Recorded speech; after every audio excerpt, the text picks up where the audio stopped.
someone just in absolute awe. Oh. Kia ora and welcome. My name is ZoeStibi and I'm your vocal coach for today. We're going to be taking a look at Cynthia Erivo singing Defying Gravity at Wicked One Wonderful Night.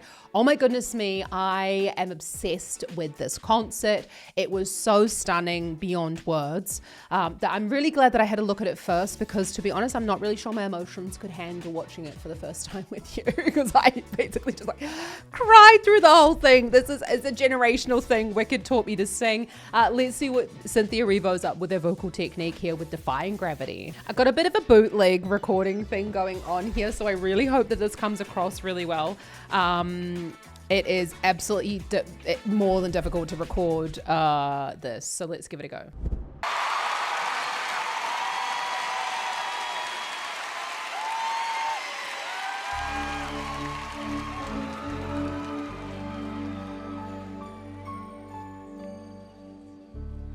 Something has changed within me.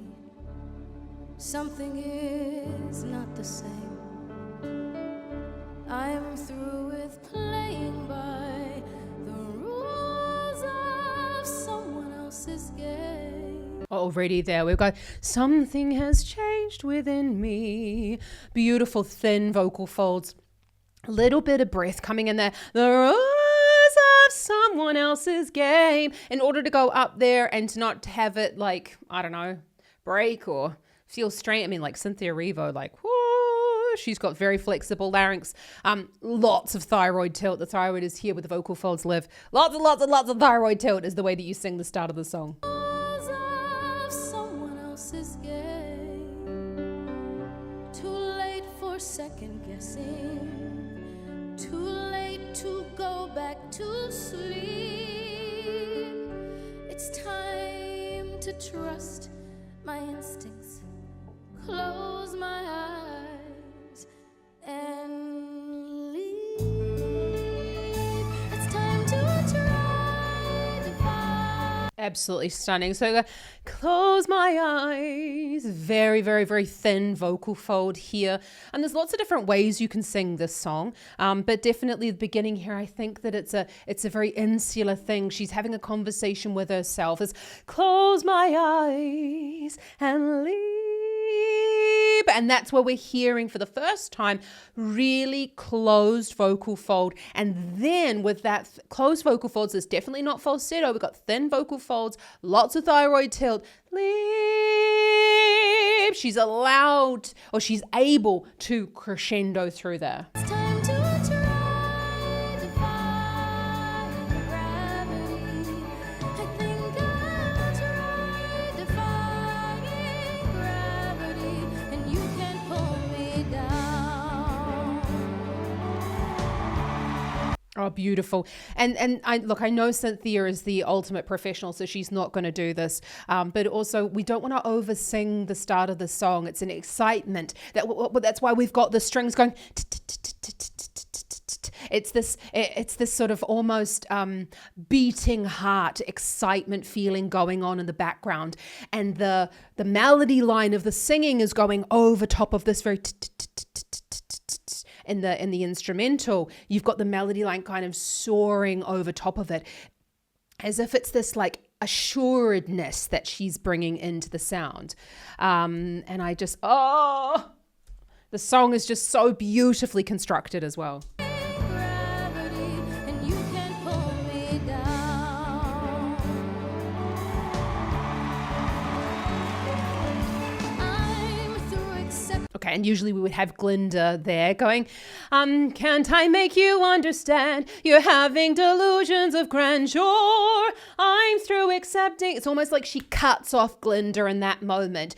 I'm through accepting limits. She's got thicker vocal fold contact here. We're going a little bit more into a chest voice sound, but we've got chest voice with lots and lots and lots of thyroid tilt, which is why it's so flexible. I'm through accepting limits, 'cause someone says they're so. Some things I cannot change, but till I try, I'll never know. Too long I've been afraid of losing love. I guess I've lost. Well, if that's love, it comes at much too high a cost. Look, we're not going to talk about the fact that the costume, I would feel uncomfortable having a costume, like having that around my neck when I was singing. Obviously, Cynthia, she's probably designed, well, she most definitely has designed this with the costume, designer people. So that's her decision.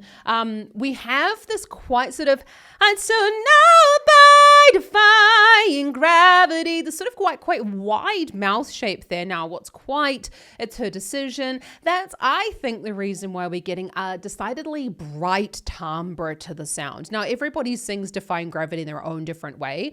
Cynthia is also quite a small person. I think she's like 5'1". I'm not much taller, so, I can say that about her as well. But where, smaller people tend to have smaller larynges. Trying to think of the plural of larynges. And therefore, with a smaller larynx, we're not only able to sing higher, but the sound is automatically brighter. Not the case with everybody, but it's kind of like the difference between a ukulele and a full-size guitar, just in terms of the timbre difference of the size of the instrument. So let's go back on that. We've kind of got this lower section. She's bringing the lips forward that's going to accentuate those lower notes and the darker timbre she's trying to bring in.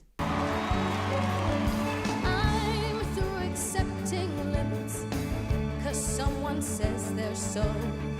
Some things I cannot change, but till I try, I'll never know. Did you hear? But till I try, I'll never know. She's still lots of thyroid tilt, otherwise we wouldn't have that flexibility between the low and the high notes.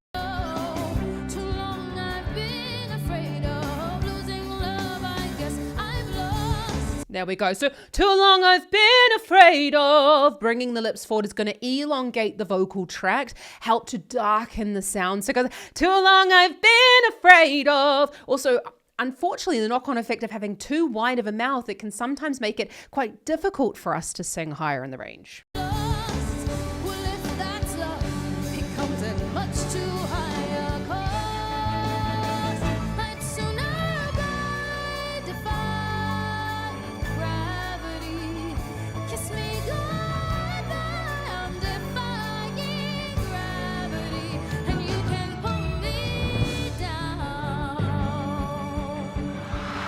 She got those stuck on, right? Because did the camera, we need to find that. I'm when she's wandering around, she didn't have that harness on, and then it somehow was there.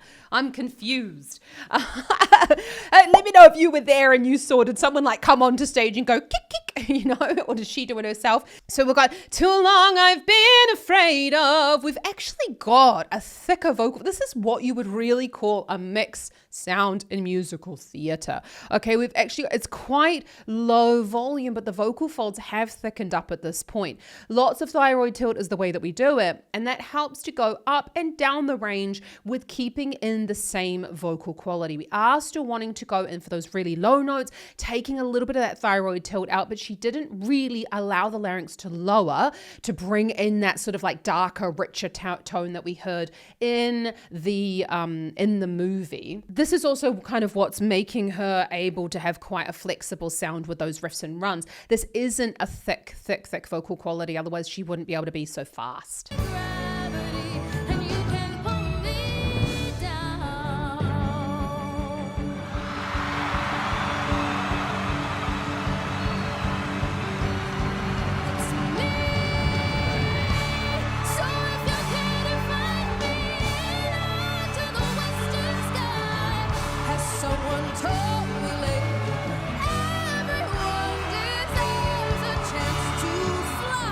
There we go. And we're also hearing a beefing up of the vocal folds. We're hearing a slightly louder sound, but we're also getting a slightly darker timbre.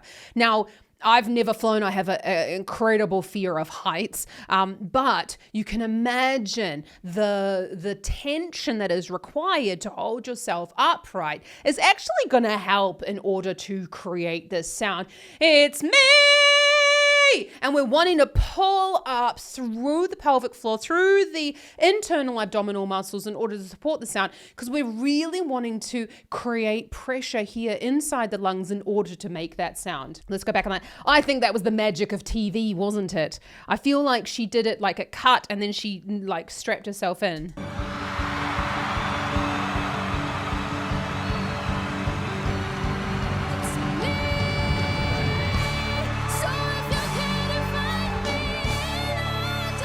Now it's go, it's me.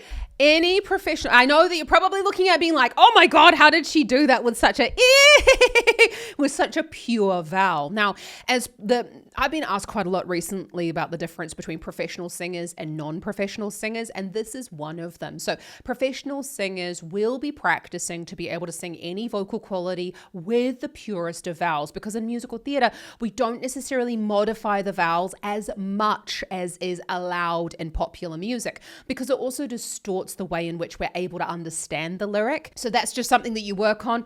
It's actually quite a closed vowel, the E. It's me. High tongue helps to assist the larynx to raise, but we're not going, we're not really grinning. It's me. I can still create a pure vowel with bringing the lips forward, but that's a coloring decision. You can see that. Me. Yeah, there we go. Me rather than me, because that would brighten the sound even more.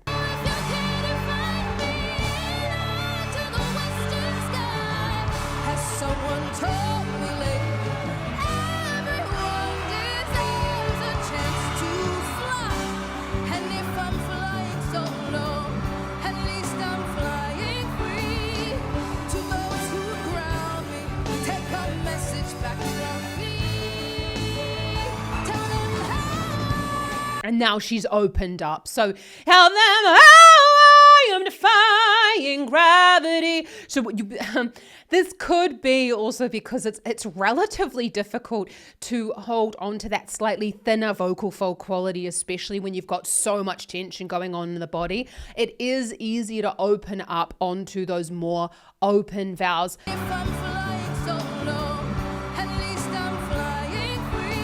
We've still got quite a bright sound. And if I'm flying solo. So, I mean, everybody sings this in their own different way. But a lot of people, if you... some people would tend to go, and if I'm flying solo, and like darken the timbre by taking the larynx lower and creating more of a wobble vibrato. She's tended to keep it in the same vocal quality there. That can make it easier to sing though, when you kind of like get into one gear and you stay there then while she's flying around, because otherwise that might also be to do with the breath control and also the tension that's in the body. To those who ground me, take a message back from me. There you go. Take a message. She did that short little burst. Take a message. And we've also got the in terms of the vowel there. That's darkening the sound as well. Take a message back from me. And that's hard to come back from if you do take the larynx too low, because that's something that can be very, very tiring when we're singing a song, as long as it stays quite high for a long period of time. Staying in the same vocal quality can make it a little bit easier. Can't quite see her mouth shape here, unfortunately.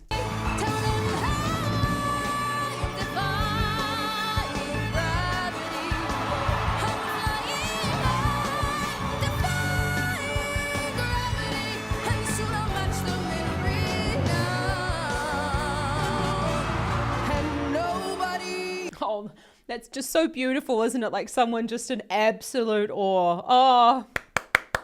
So let's just go back on that. So you can see here that she looks really cool, calm and collected. Now, please don't take that to mean that she's not working really fucking hard internally. Okay. This has also been going on for a long time. She practiced before then, we're talking about like they finished wrapped on this movie like 3 years ago. So this song and that's something I really noted, especially in the performance. The singing is miles better than in the actual movie, because they've had that time to let the songs really sit in their body, especially Ariana Grande's opening songs. We definitely need to have a look at that on the channel, because it's so much more stable, and she's got a really great classical sound now on that.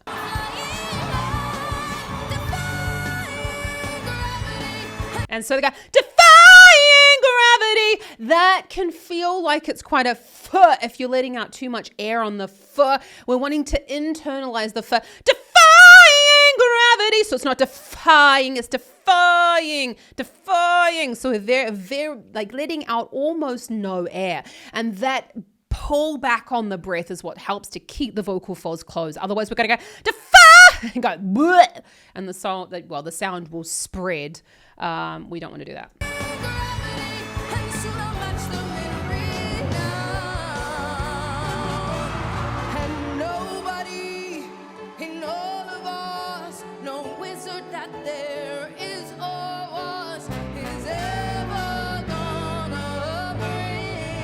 So we're noticing that is never gonna bring. She's dropped the larynx there. I feel like that's a moment where she's stating it, and I know that I can't quite remember what happens in the movie, but I really feel like that's a moment where she's just like, this is what's going to happen. I've come into my power.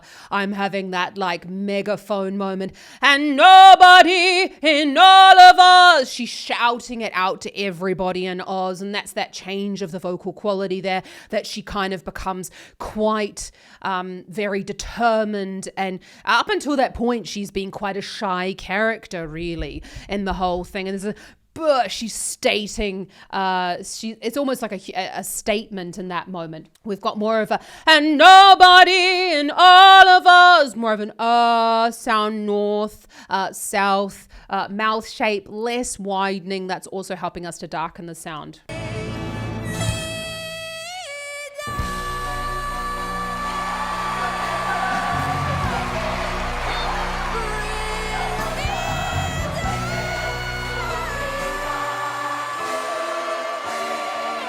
Okay, before we get to that, because when I was watching it on the performance, I was like, oh, that tongue shape, we need to have a look at that on the channel.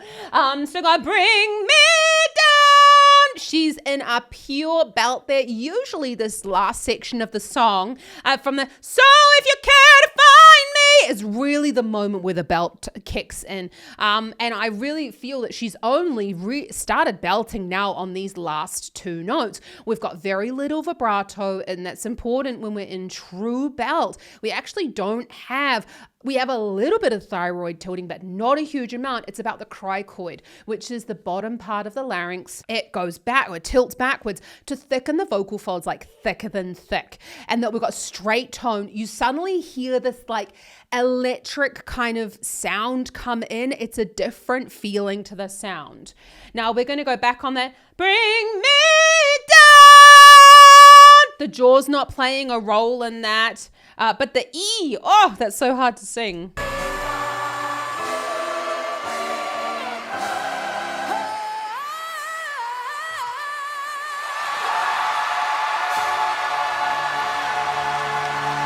Did you see there was a definite sort of like hollowing out of the tongue? And that is a way that we can, okay, so there's a reason why the tongue hollows out. I've never seen Cynthia Erivo poke her tongue out, but that would sort of like signal to me as a singing teacher to go like, she's got a shortened tongue root. Now, singers with shortened tongue roots will be the one that tend to hollow out the tongue. And that is actually the